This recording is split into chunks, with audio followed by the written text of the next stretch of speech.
Welcome back to Crimson Drive, driven by NASCAR. This is Roger Hoover. Now, please be joined by Alabama running back Justice Haynes as we get set for Alabama against South Carolina. And Justice, roll tide. It's good to see you, man. Roll Tide. Glad to be here. Well, certainly you're off to a great start this season for the Crimson Tide. Let's start with this. So what are you proud about the work you put in the offseason that's allowed you to get off to a good start this season?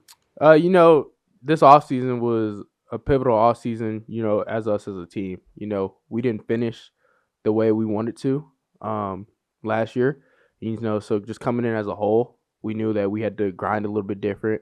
We had to want it a little bit different, so just the work that we put in, even with the transition, with everyone that is here right now wanted to be here and just trusting the process and trusting in Coach DeBoer, but then also, with our fourth quarter program going into the summer, going into fall camp, just those gruesome days, grinding with my brothers, it's always something special, and just going into the season and seeing our work going out there and fulfilling now that the work that we did is really special. And then with all the transition that's taken place on offense, what's the role of the running back now in this new offense?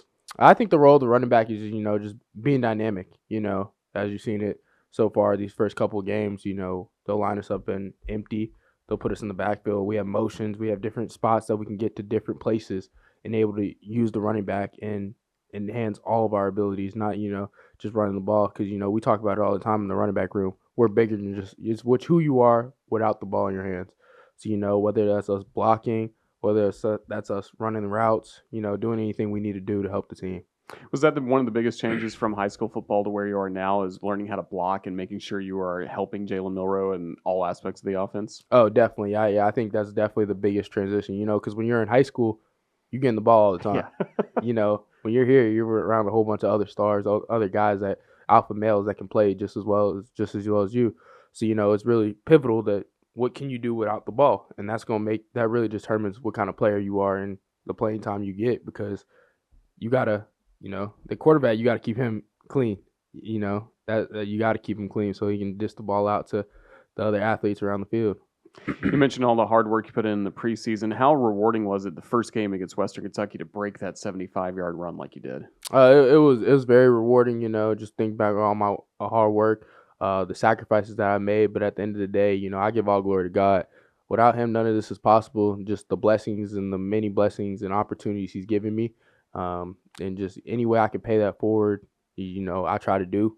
But that was just a true blessing. But that was just a start.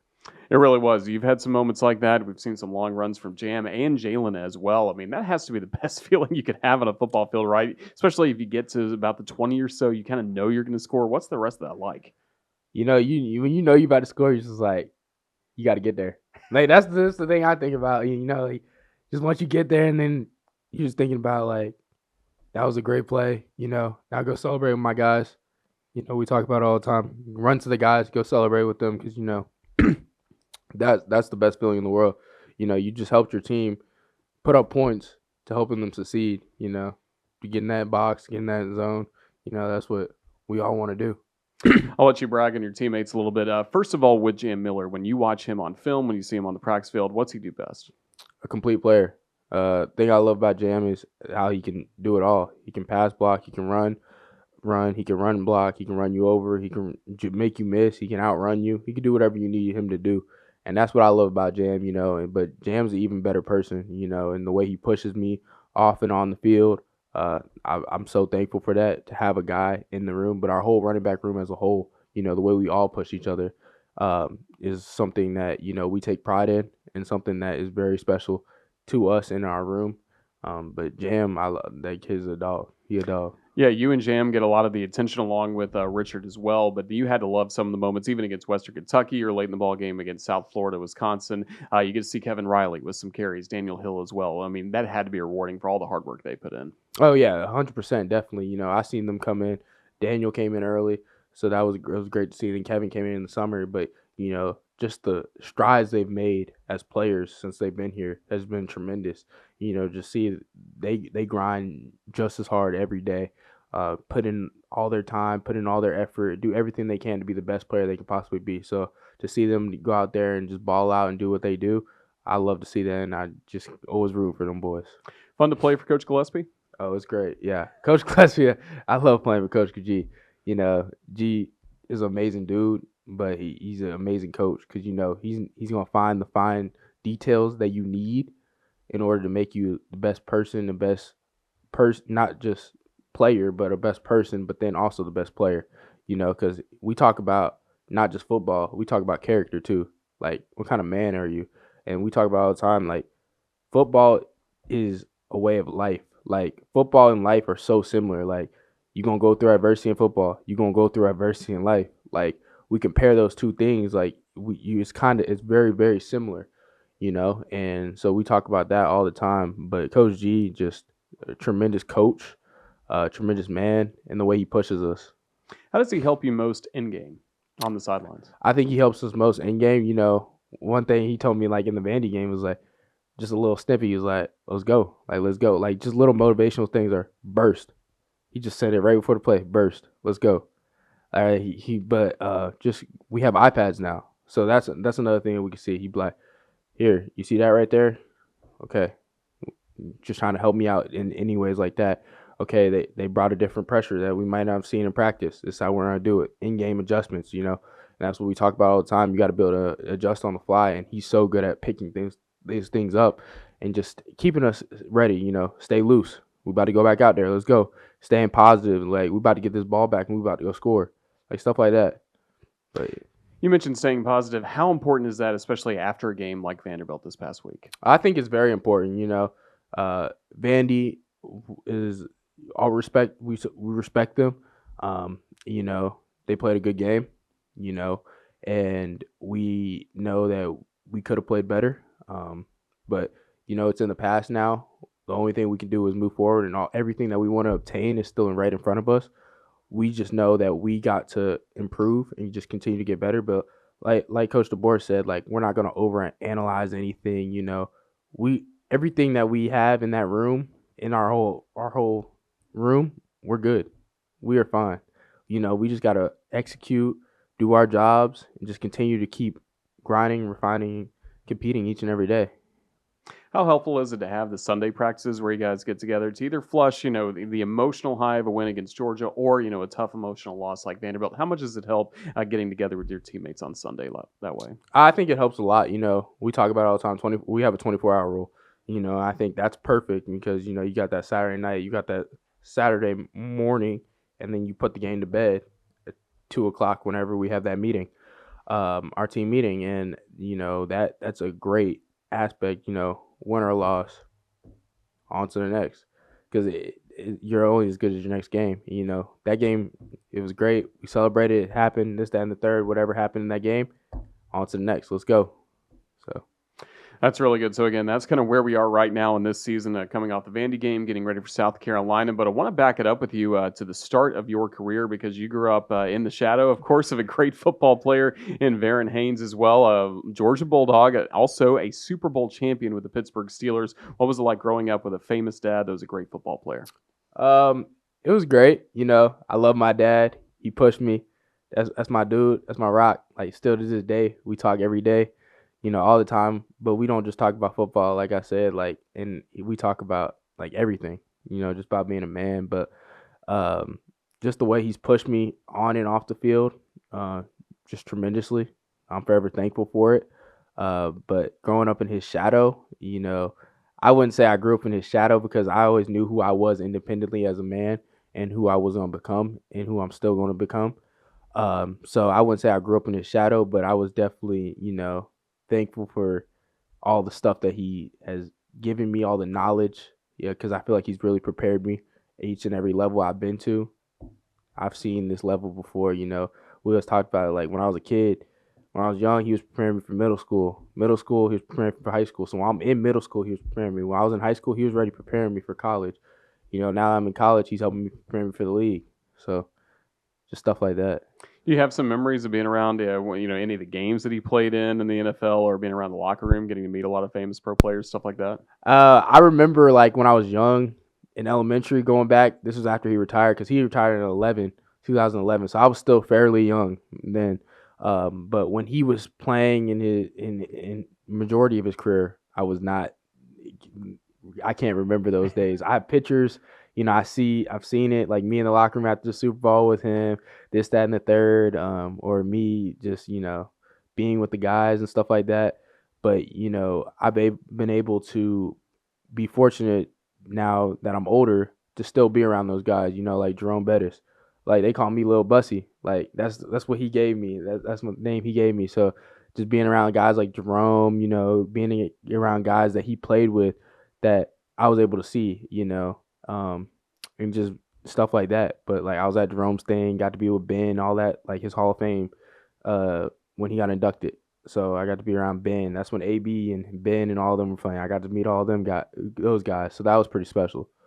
That really is special. And of course, he's a college football legend as well, mostly for one play that everyone remembers, that go-ahead touchdown against Tennessee in 2001, the hobnail boot play. How many times have you heard that call of Larry Munson calling that touchdown from David Green to your dad over and over again? Oh, I've heard it tremendously. Like I hear it all the time. But um, it was a special play. He made a play, made a moment, and it went down in history.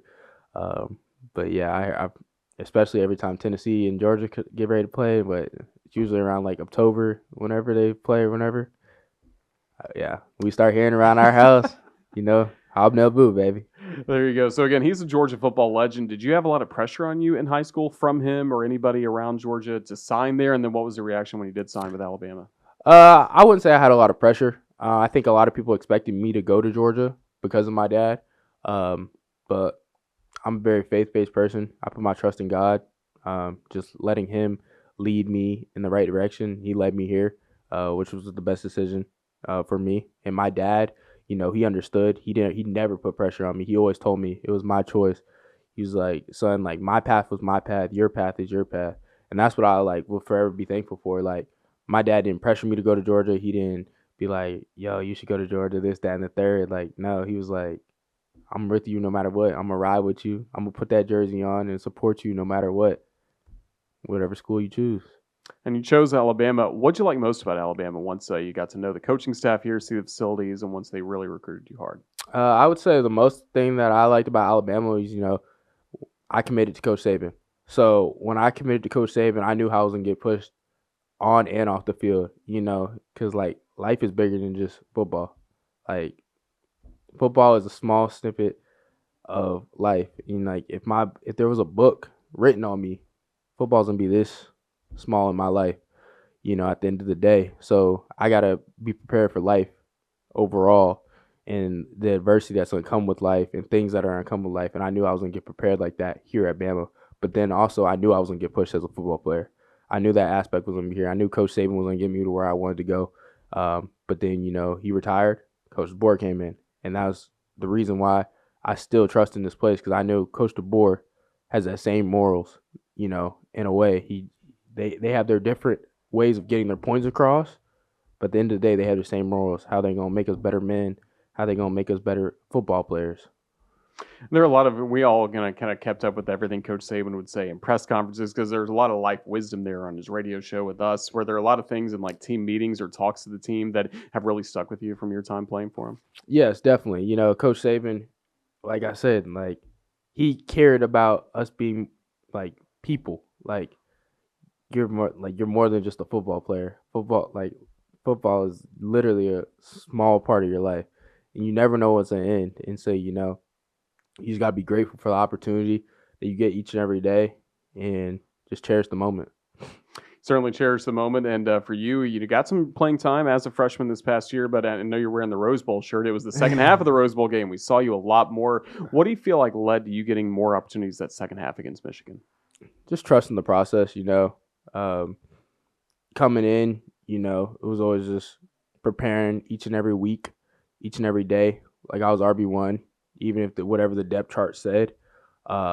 Just trusting God, trusting that He had a plan for me, but just really trusting the process, And I knew going into the game, we had a package that I was going to be in. I was in earlier in the game. Didn't know how many times it was being called, but every game I prepared the same way that I did for Michigan. It didn't change my preparation just because we were playing in the college football semifinals against Michigan, whether we were playing whoever. Like from the first game to the last game, I'm prepared the same each and every day. I believe in consistency, and that's really key. And so just preparing each and every day, coming to work each and every day, and just honing my craft and trying to get better each and every day. And I imagine that's something that fuels you right now, even as you get ready for the South Carolina game. What do you want the fans to see from you guys coming up on Saturday? I just want to see I want them to see an improved group, a physical group. Um, as far as the offensive wise, efficient, explosive, making the most of all of our opportunities. Defense, a tenacious, vicious, attacking defense. And I just want the fans to see that, we're gonna be all right. We gonna be all right. I promise you that. Is this defense pretty hard to practice against? I mean, I know it makes you better, but I mean, they got some monsters on that side of the ball. Oh, 100%. Spring ball, going at it. That's all we do is one-on-ones, ones versus ones. We doing that. Fall camp, good on good all day. So going against that defense, we got to earn everything we get. And that defense is tremendous. Got some studs on that defense. Some guys that are going to be household names, and just they're a great group. They're together group. They're a tenacious group. They certainly are. And to circle back to your family for a second, I mentioned your father, of course, a college football player, played in the NFL. But tell us about your grandfather, Buggy, who was a great star for Trinidad and Tobago. Yeah, so my grandfather, he was a soccer. So, me and my dad, we were football. My grandfather was a soccer player. He was a captain of the national team. Got to play against, Pele. He's good friends with him. Stuff like that. He led them to the World Cup. Actually, when he was a captain there, and he was a great player in his own right. I didn't get to see any of that, but I've heard great stories. I've heard, how tremendous he was playing soccer. That was something I never picked up. I tried soccer, but that was his cup of tea. Pretty much all football for you, right? All football and baseball. Have you been able to go back to Trinidad before? Yes, I have. I went back when I was little. I haven't been back since I've been little. I'd like to get back pretty soon, when I get some time. We don't really get much time, but when I get some time, yeah, that would be awesome. That's really cool. Well, you're in a great part of the season for Alabama. Oh, yeah. Just thank you, Justice, all the time you've given us here on the Crimson Tide Sports Network. Best of luck against South Carolina and the rest of the way. Roll Tide. Yes, sir. Roll Tide.